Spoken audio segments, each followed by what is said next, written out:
Okay, so the premise that I'm working on is that the PR professional over 40 like myself is pretty much struggling to stay relevant.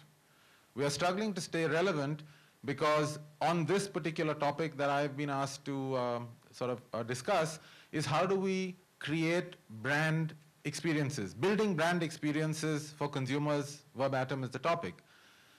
And I will break this into two parts. The first part, and I will underline the building, because the question is, can and do PR people build brand experiences for consumers, or are they merely last mile communicators of what the marketing folks come up with?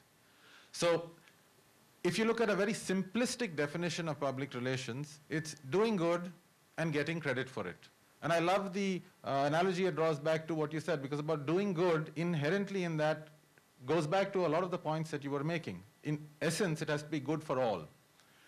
So how much of the doing are PR people architects of? The ideas, how many of those original ideas come from the PR folks? Or are we brought in somewhere, if we are lucky, in the middle, or if not right at the end, and said, amplify this, go tell that creamy layer. Building on that thought, there are only two ways you can go. You can say, yes, that's what clients want, that's what brands ask of us, and therefore public relations is actually press relations. And in that game, especially for brand PR, you will find there are three avenues, right? There is paid, and you've heard these words before, there's paid, there's owned, and there's earned. Now, if it's paid, typically your media buying agency is going to use their muscle and knowledge, and they are going to be providing that service. If it's owned, it's pretty much open out there. The whole social media space is where a lot of owned media and online is happening, and there are niche agencies, and there are specialist firms who are also playing in that. So you're left with the earned media space. And in the earned media space, media houses are looking to earn. They ain't giving brands any play without coughing up some money. So effectively, I come back to my first point, we are becoming absolutely irrelevant. If we have to play in this game, we have to reinvent ourselves, which is why we're probably all here trying to figure out what that direction could be.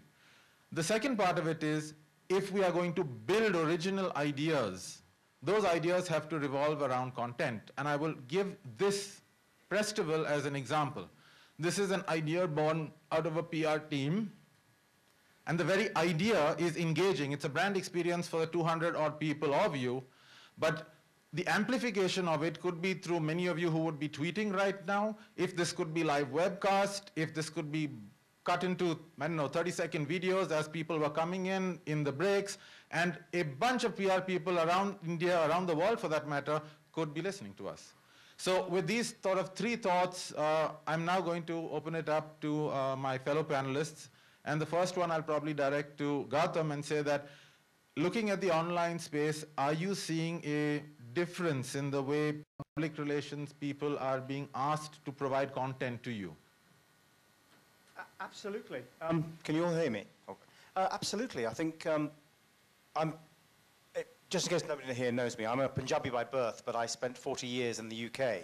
So I joined the advertising and PR industry 25 plus years ago, when it was probably much as it is like it is here, in terms of PR agencies and corporate communications professionals knew exactly who they wanted to talk to. They knew when they could talk to them, and they gave them the same kind of image, or the same, sorry, not image, but the same kind of information over and over again, text. And it was all about print, because the directors of those businesses, if it appeared on page 3 of the magazine or the paper that they liked and read, then they would believe that a PR campaign had been produced. Whereas now, as Harish had said, we live in a completely different world. We live in a totally different world where we have journalists who call us and they say, I don't want text anymore. I'm sick to death of getting text press releases over and over again. I need image, I need video. I want to hear from the company telling me what they have to say and why I should be writing about them. And that way, I will actually listen to what they say. And that's how we work. I mean, PR Newswire, I'm not, hands up here. Does anyone know who we are, what we do? Ah, fantastic, that's good. For the others who don't, let me explain. We're the carrier. We are a 58-year-old business that was launched in 1954 by Herbert Michel who realized that there was a gap in the market where corporates were, every quarter, as they still do, by law having to give out their announcements, their financial results, were getting it printed, tapping it out over the wires, and then hiring people to stand on street corners and physically thrust pieces of paper into the Wall Street stockbrokers, journalists, and financial PR people. And he went to that community and said, you know who I am? In India, there will be 400 million tablet and smartphone users in this country. The majority of them will be under 45 years old. 400 million professionals. Where will they be accessing their information from? Where will they get their news from? How will the PR industry actually communicate with them and to them? So we will come back to this. There's going to be a lot of discussion on how we're going to engage with new media. But now what I'm going to do is ask Tanmoy a question. You've worked with so many brands and you've worked with so many PR agencies on the other end. How many of them do you expect more than good press relations for? Is my hypothesis correct that you've got all these great brands, you've got these ideas and marketing properties, and you're basically calling the PR guy in and saying, I want to be in Times of India and HT and Economic Times, and I want to be on the front page with a picture with this kind of a caption. Is that what your expectation is from a PR agency? If you look at it, from my experience, what I've seen is that there are 2-3 issues which are very core. One is that in what part of the product life cycle your product is in, as contrary to the life cycle which you're talking about, Harish. I mean, whether you are a growth phase, maturity phase, wherever you are topping up or down, declining. Second point is that is it very relevant, that communication which are giving out? Is it very relevant? Is it real time? Can people have an access to understand? Because suppose I'm working in a coffee company right now, example, Lavazza. Now, coffee is a very sensory product, right? So you cannot explain the olfactory senses through a media which is either print or audiovisual. But then there are some aspects of the coffee, some aspects of the business which you can still make it relevant to the customer or to your ultimate customer too. And number 3 is the value added, as you said.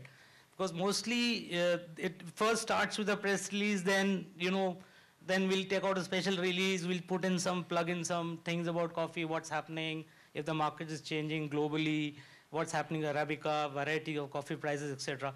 So these are the 3-4 stereotype stuff which I'm basically encountering.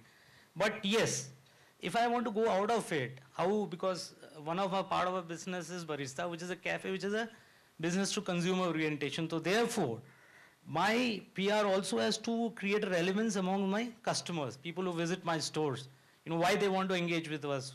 How can I acquire more customers? And how can I engage them? And how can I make repeat visits to my cafe? On the other hand, we have another company called Fresh and Honest, which is into the business to business. Means we are dealing with coffee machines, vending coffee machines, last point solutions. There, the focus is more onto Horeca, the focus is more onto corporates.